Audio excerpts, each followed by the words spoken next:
Hello students, आज मैं economics की वीडियोस की सीरीज़ में कुछ कॉन्सेप्ट बेस्ड क्वेश्चन लेके आई हूँ, जिसमें मैंने एनसीईआरटी के क्वेश्चंस भी कवर किए हैं। ये क्वेश्चंस जो आपके हैं, ये आपके लिए काफ़ी अच्छे रहने वाले हैं। इनमें फर्स्ट क्वेश्चन देखिए, 300 और 350 का मध्य मूल्य क्या होगा?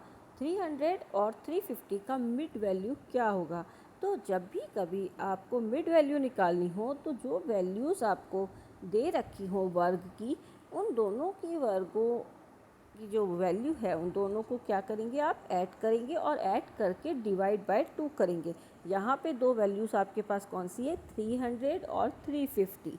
इनके जो है आप ऐड करने पर इनको जब टोटल करेंगे तो आपके टोटल आएगा, वो आएगा 650, और उसको आपको किससे डिवाइड करना है, 2 से। तो 650 डिवाइड बाई 2 इक्वल्स टू 325। तो यहाँ आंसर क्या रहने वाला है, 325।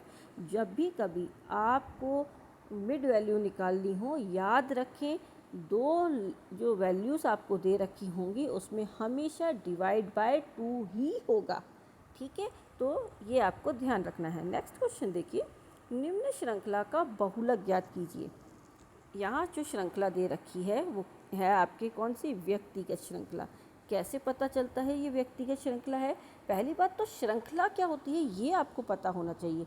सांख्यिकी में श्रृंखला का अर्थ होता है जब हमारे सामने हम किसी आंकड़ों को इकट्ठा करके लाते हैं और उन आंकड़ों को किसी गुण या विशेषता के आधार पर किसी क्रम में रख देते हैं। जैसे कि यहाँ रखा गया ना, 8 7 10 8 3 11 7 8 4 5 8, हमने इसे इन आंकड़ों को किसी क्रम में रख दिया, तो यही क्या कहलाती है, श्रृंखला।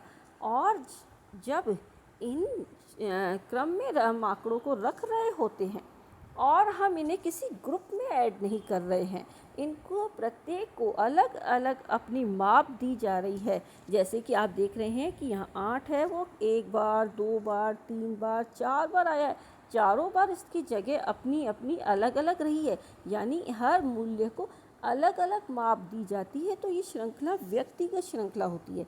यहाँ सांख्यिकी में कोई भी प्रैक्टिकल क्वेश्चन करने से पहले आपको श्रृंखलाओं के प्रकार जरूर पता होने चाहिए।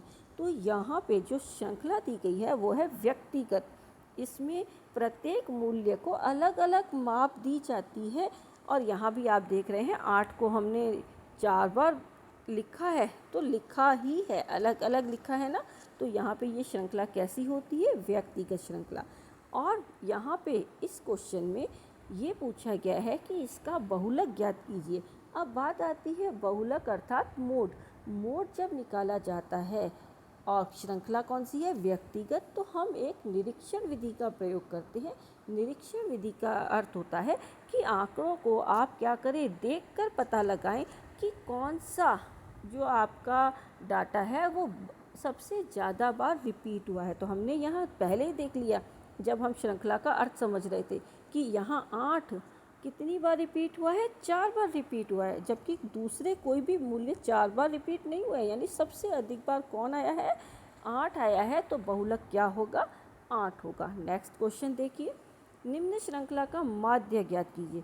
आप देखिए, माध्य कहिए या समांतर माध्य या औसत कहिए, तीनों एक ही बात है। यहाँ पे श्रृंखला फिर से ध्यान रखें कौन सी श्रृंखला है, व्यक्तिगत श्रृंखला है। हर मान अलग अलग लिखा हुआ है ना, 63 34 10 20 15 25 27 46, हर माप को हमने अलग अलग लिखा है। ये श्रृंखला हुई व्यक्तिगत श्रृंखला। अब इसका माध्य निकालना है। अब माध्य का अर्थ होता है औसत, और औसत का अर्थ क्या होता है, राशियों का योग बट्टा राशियों की संख्या, या मूल्यों का योग बट्टा मूल्यों की संख्या। ठीक है, तो यहाँ पे जब हमने इन सभी मूल्यों को ऐड किया, 64 34 10 63 34 10 20 15 25 27 और 46, जो भी आपके पास में मूल्य दे रखे हैं। क्वेश्चन प्रैक्टिकल में आप जानते हैं कि हमेशा वैल्यूज़ बदल दी जाती है, पर करने का तरीका सेम रहता है। जो भी वैल्यूज़ आपको दे रखी है उनको प्लस करिए, प्लस करने के बाद जो भी टोटल आएगा उसमें आपके ऊपर जितनी भी श्रृंखला में संख्याएं दी गई हैं उनको एक नंबरिंग कर दीजिए कि कितने हैं ये, 1 2 3 4 5 6 7 8 8 हैं। तो यानी हमारे को किससे डिवाइड करना है, 8 से। जो जितनी संख्याएं आपको दी गई हैं उनकी संख्याओं से आपको डिवाइड कर देना है। तो ये 240 डिवाइड बाय 8, अगर ये 7 होती तो मैं 240 डिवाइड बाय 7 करती। अगर आपके जितना आपके जो वैल्यूज़ हैं उसमें जितनों की संख्या दे रखी है उसका डिवाइड करेंगे और आपके आंसर आएगा यहाँ पे 30। ठीक है, 240 डिवाइड बाय 8। नेक्स्ट क्वेश्चन देखिए, एक वचन के रूप में सांख्यिकी को परिभाषित कीजिए। एक वचन के रूप में सांख्यिकी का अर्थ। अब पहले तो ये पता करें कि सांख्यिकी का जो अर्थ है वो हमेशा दो रूपों में परिभाषित किया जाता है। एक होता है एक वचन के रूप में और दूसरा होता है बहुवचन के रूप में। बहुवचन के रूप में सांख्यिकी का अर्थ केवल सिर्फ आंकड़ों को इकट्ठा करना, यह कहिए कि केवल आंकड़ों से संबंधित होता है। यानी कोई संख्या, ऐसी संख्या जो आपने किसी सूचना के लिए इकट्ठी की है, यानी वो आंकड़े जो कि आपने एकत्रित किए हैं वही क्या है, सांख्यिकी है। लेकिन एक वचन के रूप में सांख्यिकी एक विस्तृत रूप ले लेता है, यानी इसका जो एरिया है वो बड़ा हो जाता है। इसमें सांख्यिकी को मात्रात्मक आंकड़ों के संग्रह, वर्गीकरण, प्रस्तुतिकरण, विश्लेषण और व्याख्या के रूप में परिभाषित किया जाता है। तो ये आपके क्या है, एक वचन के रूप में। ठीक है, पहले संग्रह होता है, आप आंकड़े इकट्ठे करते हैं, फिर उनको किसी विशेषता या गुण के आधार पर बांट देते हैं। ठीक है, जब बांटते हैं तभी श्रृंखलाएं तैयार होती हैं। तो वर्गीकरण करते हैं, वर्गीकरण करने के बाद आप उनका प्रस्तुतिकरण करते हैं। प्रस्तुतिकरण मतलब आप उनका प्रेजेंटेशन करते हैं। प्रेजेंटेशन के बाद आप उनका विश्लेषण करते हैं और फिर उनके ऊपर जब विधियां लगाकर आप जो विश्लेषण के करते समय जो विधियां लगा रहे हैं, विधियों का प्रयोग भी किया जाता है, उसके बाद उनकी व्याख्या की जाती है। तो यही सब क्या है, सांख्यिकी कहलाती है। नेक्स्ट क्वेश्चन देखिए, यदि R X Y equals to 0 हो तो चर x और y, क्या पूछा जा रहा है कि अगर सहसंबंध r, जिसको जो कि हमारा सहसंबंध के लिए प्रयुक्त किया जाता है, हर आप जानते हैं स्टैट्स में हर किसी प्रैक्टिकल क्वेश्चन को करते समय हमें उनके जो साइन हैं उन्हें याद रखना पड़ता है। तो सहसंबंध के लिए क्या यूज़ किया जाता है, r। तो जब हम r की बात कर रहे हैं तो r x और y के बीच में अगर 0 हो तो इसका अर्थ होता है कि उनके बीच में कोई रेखीय संबंध नहीं है। पर इसका मतलब यहाँ मैंने लिख भी दिया है कि अगर आपसे ये पूछ लिया जाता कि अगर सहसंबंध 0 है तो क्या x और y स्वतंत्र हैं, ऐसा नहीं होता। ये है कि उनके बीच में रेखीय संबंध नहीं है, परंतु ये है कि वो ऐसा नहीं होगा कि स्वतंत्र हैं, उनके बीच में किसी और प्रकार का संबंध या और किसी तरह के जो सहसंबंध पाए जा सकते हैं। तो इसलिए आपको बस ये ध्यान रखना है कि अगर आंसर कभी प्रैक्टिकल क्वेश्चन में 0 आता है तो इसका मतलब उनके बीच में रेखीय संबंध नहीं है। ठीक है, नेक्स्ट क्वेश्चन देखिए, क्या डेटा के प्रकार के आधार पर r -1 और 1 जो +1 की बात की जा रही है यहाँ पे, +1 की सीमा से बाहर हो सकता है।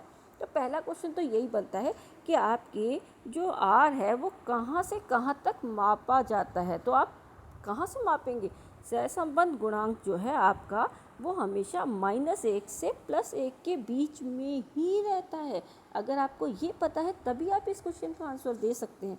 तो कभी भी जो आपके सहसंबंध गुणांक है उसका -1 और 1 के बाहर मूल्य जा ही नहीं सकता, यानी उसकी जो वैल्यू है उसकी बाहर जा ही नहीं सकती है। ये अगर इससे बाहर है तो इसका मतलब कि कहीं ना कहीं आपने ही गणना में गलती की है, यानी आपका आंसर कभी 1 से बाहर जा ही नहीं सकता है। 0 ज़रूर आ सकता है, -1 और 1 के बीच में कहीं पर भी हो सकता है, लेकिन 1 से ज़्यादा कभी भी नहीं होगा। नेक्स्ट क्वेश्चन देखिए, निम्न श्रृंखला का परास ज्ञात कीजिए। अब बात आती है परास की। परास का मतलब होता है रेंज, किसी आंकड़ों का जो मध्य, ये कहीं ना कि भाई आंकड़ों का जो फैलाव है वो कहाँ तक है। देखिए हमारे, आप देखेंगे कि अगर मैं इस श्रृंखला को देखती हूँ, इसमें क्या है 18, 25, 10, 56, 67, 11, 17, 68, 14, 15 और 8। अब आप ध्यान से देखें, इसमें सबसे बड़ी वैल्यू जो है वो है 68 और सबसे छोटी वैल्यू है वो है 8। इस यानी कहीं ना कहीं जो भी हमारे डेटा हैं वो 8 से लेके 68 यानी 8 to 68 के बीच में ही है ना। तो ये कहाँ तक इसका परास है? 68 में से 8 को माइनस कर दिया तो कितना आ गया आंसर? 60। यानी इन आंकड़ों का परास जो है वो कितना है? 60। आपको कितनी ही बड़ी श्रेणी क्यों ना दे दी जाए, पर आपको हमेशा वहाँ पे वैल्यू देखनी है, सबसे लोएस्ट वैल्यू और सबसे हाईएस्ट वैल्यू। हाईएस्ट मतलब उससे बड़ा कोई नहीं, लोएस्ट मतलब उससे छोटा कोई नहीं। तो उन दोनों वैल्यूज़ के बीच का जो आपके अंतर आएगा वही आपके क्या कहलाएगा? परास, या इसे इंग्लिश में कहा जाता है रेंज। ठीक है, ये इसका सूत्र भी दे रखा है, परास इक्वल्स टू अधिकतम मूल्य माइनस न्यूनतम मूल्य, रेंज इक्वल्स टू हाईएस्ट मूल्य जो आपके highest value minus lowest value. ठीक है, देखिए नेक्स्ट क्वेश्चन, x और y के बीच सहज संबंध गुणांक की गणना करें और संबंध पर टिप्पणी करिए। देखिए क्वेश्चन ये आपके एक प्रैक्टिकल क्वेश्चन है। ठीक है, आपकी जो NCERT की बुक है उसमें जो सहसंबंध की विधियां हैं उसमें आपके प्रकीर्णन आरेख भी बता रखे हैं, आपके कार्ल पियर्सन की विधि भी बता रखी है, स्पीयरमैन का कोटि सहसंबंध भी दिखाया हुआ है। ये क्वेश्चंस आपके प्रैक्टिकल अलग अलग होते हैं, तो वीडियो लेंथी हो जाते हैं, इसलिए हम चाहकर भी इन सभी क्वेश्चंस को कवर नहीं कर पाते, लेकिन जितने क्वेश्चन हो पाते हैं देखिए उनमें मैंने ये क्वेश्चन ऐड किया है। कौन सा है ये? देखिए यहाँ पे हमें दो श्रेणी दे रखी है, कौन सी? x और y। आप देखिए इनकी मैंने इन्हें एक सीक्वेंस में सेट कर दिया, या जो कि क्या है आपके NCERT की बुक का क्वेश्चन है, ये बिल्कुल आपको बुक में दिख जाएगा। ये देखिए x है जो कि -3, -2, -1 एक पूरी सीरीज़ दे रखी है। y दे रखा है 9, 4, 1, 1, 4, 9, ये y दे रखा है। आपको अब सहसंबंध ज्ञात करने के लिए जो सूत्र लगाना है, सबसे पहले तो आपको सूत्र याद होना चाहिए, फॉर्मूला याद होना चाहिए। देखिए यहाँ पे जब आप फॉर्मूले की बात करते हैं तो आपको एक फॉर्मूले में जो जो आपको कहें कि हमें कैलकुलेशन की ज़रूरत है उनको ध्यान में रखकर ही ऊपर कॉलम बढ़ाने होते हैं। तो यहाँ पे हमें चाहिए sigma X Y. Sigma X Y का मतलब क्या है कि एक्स और वाई को मल्टीप्लाई करना है और फिर उसका सिग्मा करना है। तो अब पहला जो कॉलम बन जाएगा वो मेरा किसका बनेगा? एक्स वाई का। देखिए 3 को 9 से मल्टीप्लाई किया 27, -2 को 4 से किया प्लस के तो -8 आ गया, -1 को 1 से किया -1 आ गया। आप देख रहे हैं कि पूरी सीरीज़ इस तरह तैयार हो गई और एक्स वाई का जब मैंने टोटल किया तो यहाँ पे आया 0। ठीक है, एक सेक्शन मेरा कंप्लीट होता है। फिर मैंने उसमें से फॉर्मूले में देखा मुझे क्या चाहिए, सिग्मा एक्स वाई माइनस, अब मुझे सिग्मा एक्स और सिग्मा वाई दोनों का मल्टीप्लाई चाहिए, मुझे एक्स और वाई का मल्टीप्लाई नहीं चाहिए, मुझे सिग्मा एक्स और सिग्मा वाई। सिग्मा एक्स जब मैंने टोटल किया था फर्स्ट कॉलम ही जो मेरा था उसमें भी एक्स आया था 0। वाई का जब टोटल किया था तो सारे प्लस के साइन थे ना, इसलिए कितना आ गया था? 28 आ गया था। जब 0 को 28 से मल्टीप्लाई किया तो आंसर तो 0 ही आना है। फिर डिवाइड बाय एन, एन कितने हैं देखिए, -3, -2, 1, 1, 2, 3 मतलब टोटल 6 आइटम है। तो यहाँ पे एन मतलब होता है वही number of item. Number of items कितने हैं यहाँ पे? 6 हैं आपके। तो आपके जो फॉर्मूले का फर्स्ट पोर्शन था वो यहाँ पर कवर हो गया। ठीक है, 0 - 0 × 28 डिवाइड बाय 6। नीचे वाले सेक्शन को फॉर्मूले को देख लेते हैं, वो क्या कहता है कि आपको अंडर रूट चाहिए और अंडर रूट में सिग्मा एक्स स्क्वायर। ठीक है, तो अब सिग्मा एक्स स्क्वायर चाहिए मतलब पहले तो आपको एक्स का स्क्वायर करना है तभी तो उसका सिग्मा मिलेगा। सिग्मा मतलब टोटल। तो जब आप एक्स स्क्वायर कर रहे हैं, -3 को 3 से मल्टीप्लाई किया तो 9 आ गया। स्क्वायर हमेशा उसी वैल्यू को उसी से मल्टीप्लाई किया जाता है।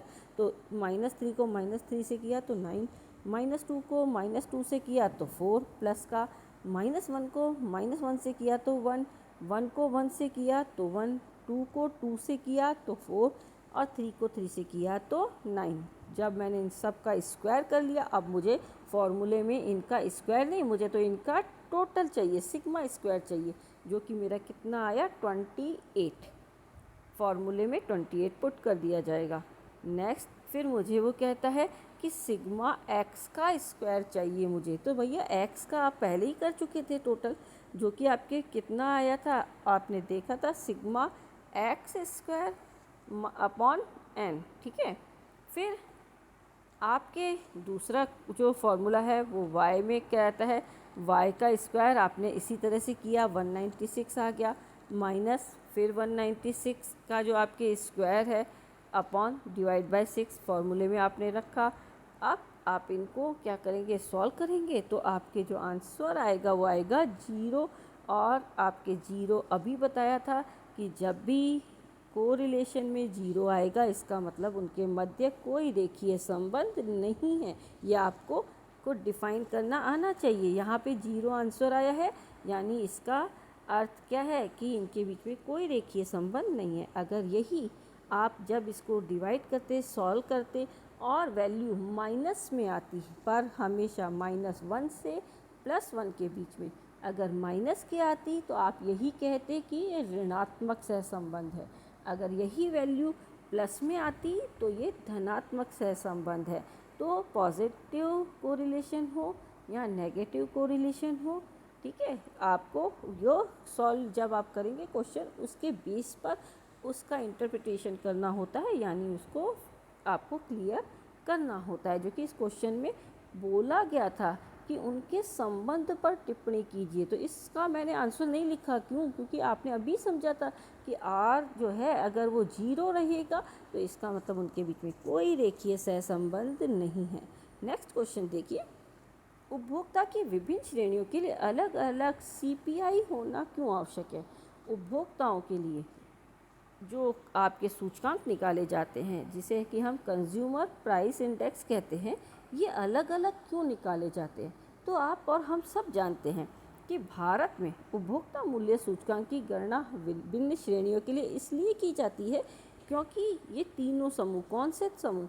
औद्योगिक श्रमिक, ठीक है, शहरी जो कि आपके गैर शारीरिक श्रमिक हैं, और एक कृषि के जो मजदूर होते हैं, इन तीनों के लिए कितने तरह के आपके सीपीआई निकले? औद्योगिक श्रमिकों के लिए सीपीआई, शहरी और गैर श्रमिक शारीरिक श्रमिक जो हैं उनके लिए सीपीआई, और तीसरा कृषि मजदूर, इनके लिए सीपीआई। यहाँ पूछा जा रहा है ये तीनों सीपीआई अलग अलग निकालने की ज़रूरत ही क्यों पड़ी? क्योंकि इन तीनों के उपभोग एक दूसरे से बहुत भिन्न होते हैं। आप जानते हैं जो कृषि क्षेत्र में लोग होते हैं उनका उपभोग अलग होता है, एक शहर में रहने वाले लोगों का उपभोग अलग होता है, और एक जो औद्योगिक श्रमिक होते हैं उन लोगों का उपभोग क्या है, अलग होता है। तो इन तीनों के लिए, यानी इन तीनों समूहों के लिए, ठीक है, हमने इन्हें ग्रुप में सेट किया है, तो इन तीनों समूहों के लिए जो कि अलग अलग जीवन यापन की लागत रखते हैं, तो इनके अगर जीवन यापन की लागत में कोई परिवर्तन होता है तो इन पर जो इनके मूल्यों में जो परिवर्तन आया है, जो ये वस्तुएं यूज़ कर रहे हैं उनकी वस्तुओं के मूल्यों में जो परिवर्तन आया है वो प्रभाव भी तो अलग अलग पड़ता है। इसीलिए सही तौर पर इनका आकलन करने के लिए सूचकांक में जो शामिल घटक होते हैं उनके लिए अलग अलग हम क्या करते हैं, भार देते हैं, यानी उनके लिए अलग अलग भार दिया ही जाना चाहिए। सबकी जो वैल्यू है चेंजेस की, मूल्यों की जो चेंज हो रहे हैं उनका बहुत अलग अलग प्रभाव सब पे पड़ता है, तो सबके लिए उसका भार अलग अलग हो सकता है। मैं से एक बहुत छोटे से एग्जांपल के रूप में बताती हूँ कि एक गांव में रहने वाला जो श्रमिक है, मान लीजिए एक शिक्षा की जो आप कहें कि एक डिग्री जो कि कह सकते हैं, मान लीजिए बीएड की डिग्री है, उस बीएड की डिग्री की रेट बढ़ गई। अब बीएड की डिग्री की रेट बढ़ने का यानी जो फीस है वो बढ़ गई।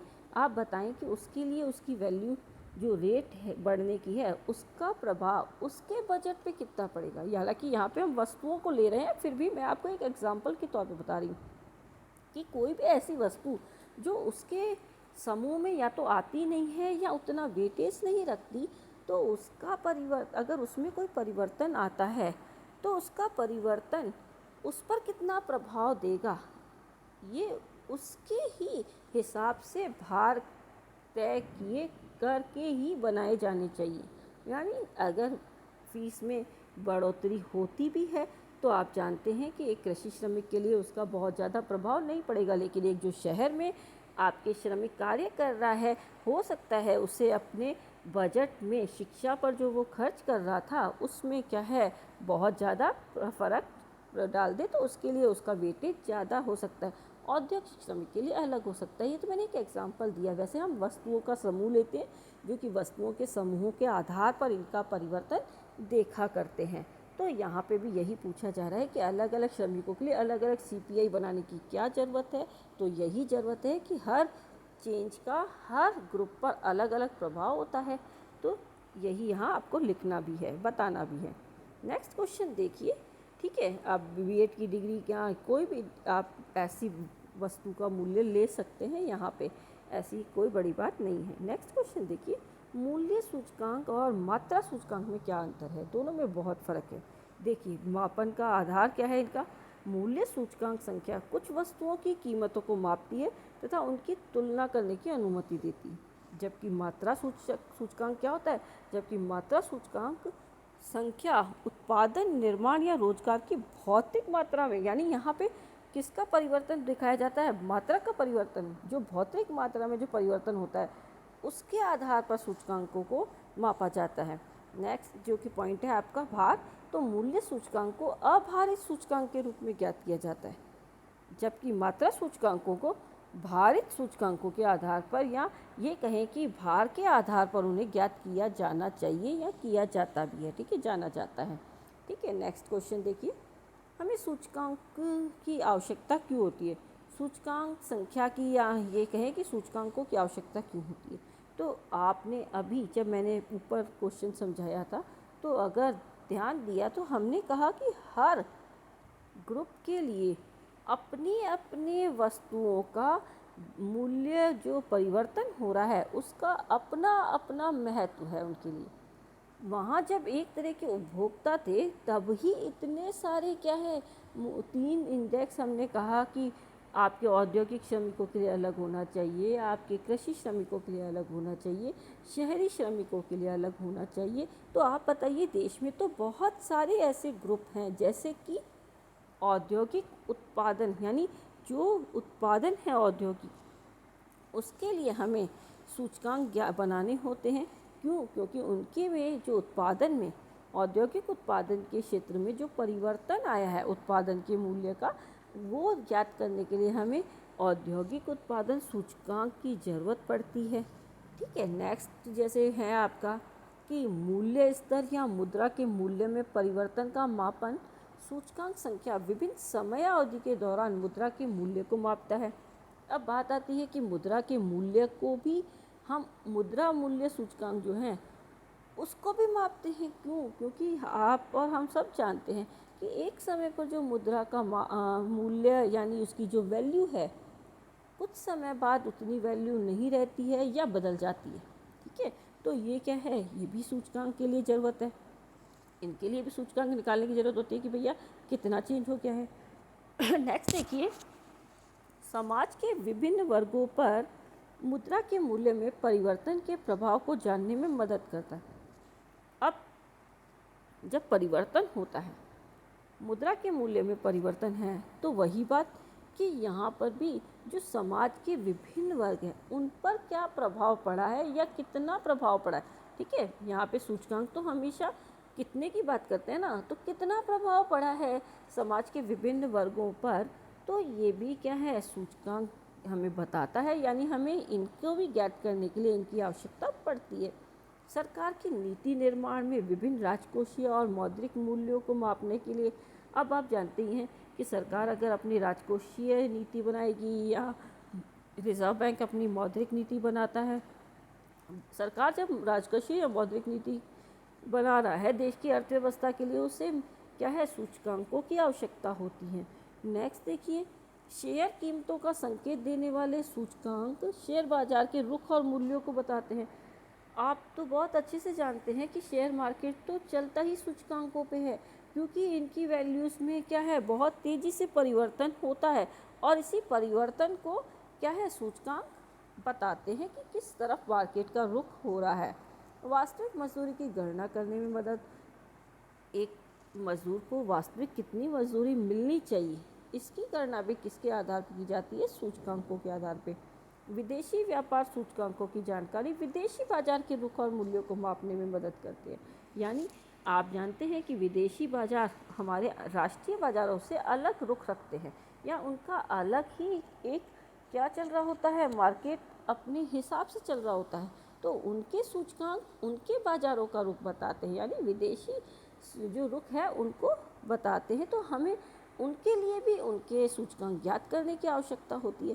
तो हमने देखा कि सूचकांकों की आवश्यकता हमें क्यों पड़ी, क्योंकि हम अगर देश की बात करें तो अगर सरकार अपनी मौद्रिक या राजकोषीय नीतियाँ बनाने जा रही हो, विदेशी बाजार का रुख जानना चाहती हो, समाज के विभिन्न वर्गों पर जो आपके प्रभाव पड़ रहा है, मूल्य स्तर का बढ़ोतरी या कमी होने का, तो उसका प्रभाव जानना चाहती हो। इसके अलावा वास्तविक मजदूरी तय करनी हो, मजदूरों की कितनी देश में दी जानी चाहिए, शेयर बाज़ार में क्या रुख चल रहा है, शेयर बाज़ार के निवेशकों की क्या सुरक्षा वहाँ पर है, इन सब को पता लगाने के लिए हमें सूचकांकों की आवश्यकता पड़ती ही पड़ती है। नेक्स्ट क्वेश्चन देखिए, प्राथमिक आंकड़े किस विधि से एकत्रित किए जाते हैं। तो प्राथमिक आंकड़े वो आंकड़े होते हैं जिन्हें अनुसंधानकर्ता पहली बार अपने उद्देश्य के अनुसार एकत्रित करता है, जो कि प्रश्नावली से करे जा सकते हैं, साक्षात्कार से किए जा सकते हैं। ठीक है, प्रश्नावली या साक्षात्कार अनुसूची भरवाई जाए उससे, डाक सर्वेक्षण से किए जा सकते हैं, फ़ोन पे इकट्ठे किए जा सकते हैं यानी फ़ोन के द्वारा, और ईमेल के द्वारा भी इन्हें संग्रहित किया जा सकता है।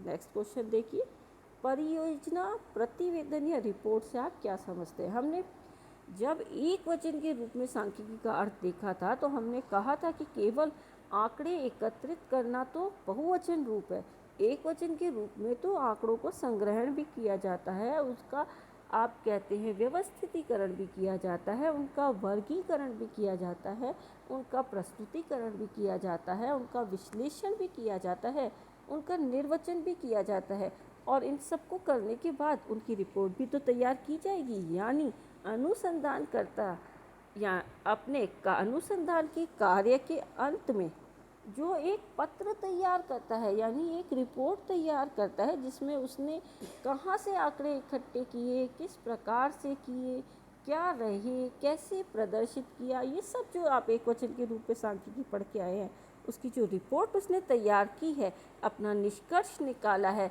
संदर्भ सूची कहाँ से ली है, ये सभी मिलाकर जो रिपोर्ट तैयार की जाती है वही परियोजना प्रतिवेदन या परियोजना रिपोर्ट कहलाती है, जिस समस्या को अनुसंधानकर्ता सॉल्व करना चाहता था और उसकी सारी जो उसने क्रियाएं पूरी की हैं उसको इस रिपोर्ट में वो लिखता है। नेक्स्ट क्वेश्चन देखिए, प्रमाणकों द्वारा अनुसूचियां को भरवाने का लाभ बताइए। यह विधि कहाँ तक उपयुक्त होती है। देखिए, जो अनुसूची होती है वो प्रगणकों द्वारा भरी जाती है। ठीक है, प्रगणक कौन होते हैं, अनुसंधानकर्ता जब प्राथमिक आंकड़े इकट्ठे करने के लिए अपनी तरफ से या खुद क्या करता है, क्वेश्चन जो प्रश्नावली तैयार करता है उसमें आंसर खुद लिखता है। तो जब वो खुद उसे भर रहा होता है, वो उन क्वेश्चंस को पूछकर उन्हें अपने से भर रहा है, तो ये विधि कहाँ उपयुक्त होगी। ऐसी विधि जहाँ की विस्तृत क्षेत्र में अनुसंधान क्या है उपयुक्त होता है, वो अपने प्रगणक बेचकर क्या है आंकड़े एकत्रित कर सकता है। दूसरा, आंकड़े शुद्ध और पूरी सूचनाओं से युक्त होते हैं, क्योंकि प्रगणक जो हैं वो सामने उत्तरदाता से सही आंसर इकट्ठे करते हैं, तो सूचनाएं हैं वो ज़्यादा तो एक तो पूरी सूचनाएं होती हैं और एक शुद्ध भी होती हैं। दूसरा, प्रगणकों का सूचकाओं से प्रत्यक्ष संपर्क हो पाता है, यानी सूचक जो हैं उत्तरदाता जो हैं उनसे प्रगणक सीधा क्या है प्रश्न करते हैं, उनसे सीधा संपर्क रखते हैं, यानी उनसे आमने सामने होकर उनसे प्रश्नों का पूछा करते हैं। योग्य और अनुभवी व्यक्तियों द्वारा, यानी ये जो प्रगणक होते हैं ये योग्य और अनुभवी व्यक्ति हैं और अनुभव होने के कारण, योग्य होने के कारण उनके द्वारा जो समंक लिए जाते हैं वो सदैव निष्पक्ष होते हैं। उन्हें पता है कि हमारा अनुसंधान हमारे लिए कितना इम्पॉर्टेंट है। अगर आंकड़े गलत इकट्ठे हो जाएंगे तो हमारा हो सकता है अनुसंधान ही गलत हो जाए। तो इसलिए क्योंकि वो योग्य हैं और अनुभवी व्यक्ति हैं, और जब भी वो आंकड़े इकट्ठे करते हैं तो ऐसे आंकड़े अधिक निष्पक्ष होते हैं।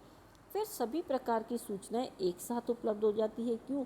क्योंकि प्रगणक जब अब अनुसूची को भर रहा होता है तो अनुसूची के भरते समय वो सारी सूचनाएं, और अगर उसे लगता है कि कुछ सूचनाएं एक्स्ट्रा भी होनी चाहिए तो वो उस समय पर उन्हें भी क्या है लिख लेता है। तो ये क्या है अनुसूची भरने के लाभ है। नेक्स्ट क्वेश्चन देखिए, एक अनुसंधानकर्ता द्वारा अपनाए जाने वाले सांख्यिकी परियोजना के क्या क्या चरण हैं। अभी बताया था आपको कि परियोजना या रिपोर्ट क्या होती है। जब अनुसंधानकर्ता अपने अनुसंधान की जो भी उसकी समस्या है या अनुसंधान का जो विषय है उसके लिए वो सबसे पहले क्या करता है, डाटा को इकट्ठा करता है। ठीक है, डाटा इकट्ठा करेगा। डाटा इकट्ठा करने के बाद उसका संगठन करेगा। ठीक है, संगठन करने के बाद उसका प्रस्तुतिकरण करता है। प्रस्तुतिकरण करने के बाद उसके डेटा का विश्लेषण करता है। विश्लेषण करने के बाद उनकी व्याख्या करता है, और व्याख्या करने के बाद उनकी रिपोर्ट तैयार करता है। तो ये रिपोर्ट के लिए ये जो आपकी एक प्रक्रिया है, इस पूरी प्रक्रिया को इसी तरह से ही अपनाया जाता है, और यही सब मिलते हुए क्या बन जाते हैं, सांख्यिकी का एक वचन बन जाता है, जिसमें अनुसंधानकर्ता अपने विषय को लेकर प्रत्येक क्रियाएं जो करता है उन सभी को एक वचन के रूप में सांख्यिकी शामिल करती है। तो ये थे आपके कुछ क्वेश्चंस जिनको मैं लेकर आई थी। इनमें छोटे और बड़े कुछ प्रैक्टिकल क्वेश्चन भी थे, और ये जो आपके बेस्ड कॉन्सेप्ट बेस्ड हैं जो कि आपकी एनसीईआरटी के क्वेश्चन है उन्हें भी मैंने जोड़ा था। मैं उम्मीद करती हूँ कि आपको ये समझ में आ गए होंगे अच्छे से। Okay, thank you students.